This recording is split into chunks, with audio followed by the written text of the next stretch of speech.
نحمدہ ونصلی علی رسولہ الکریم انا للہ و انا الیہ راجعون اللہم اجرنی فی مصیبتی واخلف لی خیرا منها الا اجرہ اللہ فی مصیبتہ واخلف لہ خیرا منها۔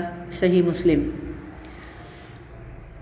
ہم اللہ کے لیے ہیں اور اسی کی طرف پلٹنے والے ہیں۔ اے اللہ مجھے اس مصیبت کا اجر دے اور مجھے اس کا نعم البدل عطا فرما۔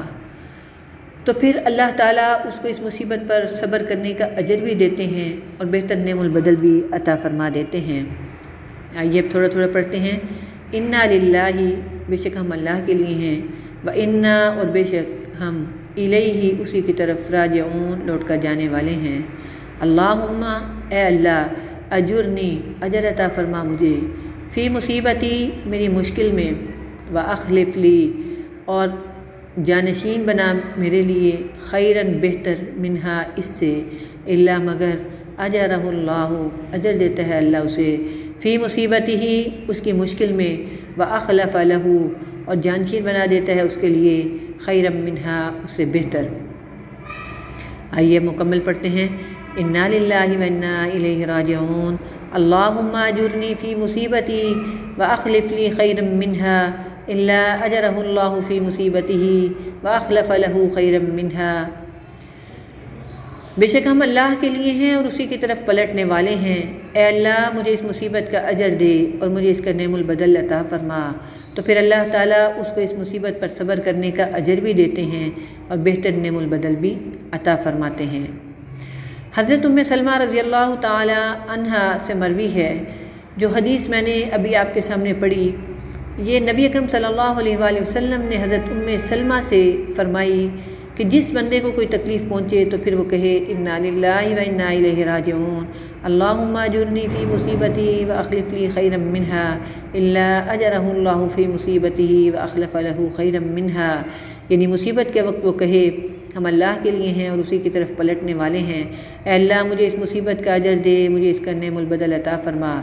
پھر اللہ تعالیٰ اس کو اس مصیبت پر صبر کرنے کا اجر بھی دیتے ہیں اور بہتر نعم البدل بھی عطا فرماتے ہیں۔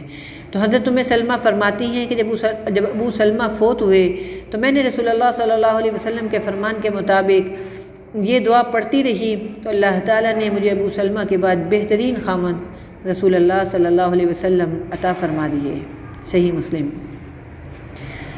بیمار کو اس طرح دعا دی جائے، اسأل اللہ العظیم رب العرش العظیم ان یشفیک، میں اللہ عظمت والے سے سوال کرتا ہوں جو رب عرش عظیم کا ہے کہ وہ آپ کو شفا عطا فرما دے۔ یعنی میں بڑی عظمت والے رب سے جو عرش عظیم کا رب ہے سوال کرتا ہوں کہ وہ آپ کو شفا دے دے۔ حضرت ابن عباس رضی اللہ تعالی عنہ سے روایت ہے کہ رسول اللہ صلی اللہ علیہ وسلم نے فرمایا میری امت کو ایک ایسا انعام دیا گیا ہے جو اس سے پہلے کسی امت کو نہیں ملا، اور وہ یہ ہے کہ مصیبت کے وقت انا للہ و انا الیہ راجعون پڑھے۔ معجم کبیر۔ حضرت ابو موسیٰ رضی اللہ تعالیٰ عنہ سے مروی ہے کہ نبی کریم صلی اللہ علیہ وسلم نے فرمایا جب کسی کا بیٹا فوت ہوتا ہے تو اللہ تعالیٰ اپنے فرشتوں سے فرماتے ہیں تم نے میرے بندے کے بچے کی روح قبض کر لی ہے؟ فرشتے کہتے ہیں ہاں۔ تو پھر اللہ تعالیٰ فرماتے ہیں تم نے میرے بندے کا جگر گوشہ چھین لیا ہے؟ وہ کہتے ہیں ہاں۔ پھر اللہ تعالیٰ فرماتے ہیں میرے بندے نے کیا کہا؟ وہ کہتے ہیں اس نے تیری تعریف کی اور انا للہ و انا الیہ راجعون کہا۔ اللہ تعالیٰ فرماتے ہیں میرے بندے کا گھر جنت میں بنا دو اور اس کا نام بیت الحمد رکھو۔ ترمذی۔ پریشانی کے وقت اللہ سے دعا مانگنے والے کئی قسم کے اذکار قرآن پاک اور حدیث میں موجود ہیں۔ ایک ایک دعا اتنا قیمتی خزانہ ہے جس کا مول دنیا میں تو کم از کم موجود نہیں، کیونکہ پریشان، غمزدہ اور بے چین دلوں کو سکون تو صرف اللہ سے خلوص کے ساتھ دعا مانگنے سے ہی نصیب ہو سکتا ہے۔ بس اس کے لیے شرط صرف یہی ہے کہ انسان شرک چھوڑ دے، پاک صاف ہو کر اللہ کے آگے جھک جائے، دل میں یہ یقین ہو کہ میری مشکل کو صرف اور صرف اللہ حل کر سکتا ہے، اس کے علاوہ کوئی اور مجھے اس مشکل سے نہیں نکال سکتا، کوئی ولی، کوئی پیر، کوئی مرشد، کوئی دربار، کوئی مزار وغیرہ میرے کام نہیں آ سکتے۔ پھر اللہ صبر کی جزا بھی بہت اچھی دیتا ہے، پریشانی اور صدمہ بھی دور کرتا ہے، بیماری سے شفا بھی دیتا ہے، ثواب سے اجر بھی دیتا ہے، ثواب اور اجر بھی دیتا ہے۔ یہ کلمہ ہر پریشانی، غم، مصیبت، بیماری کے لیے اکسیر اعظم معلوم ہوتا ہے۔ حسبنا اللہ و نعم الوکیل۔ ہمیں اللہ کافی ہے اور وہ بہت اچھا کارساز ہے۔ اور یہ دعا حضرت ابراہیم اور حضور پاک صلی اللہ علیہ وآلہ وسلم دونوں کی پسندیدہ دعا ہے۔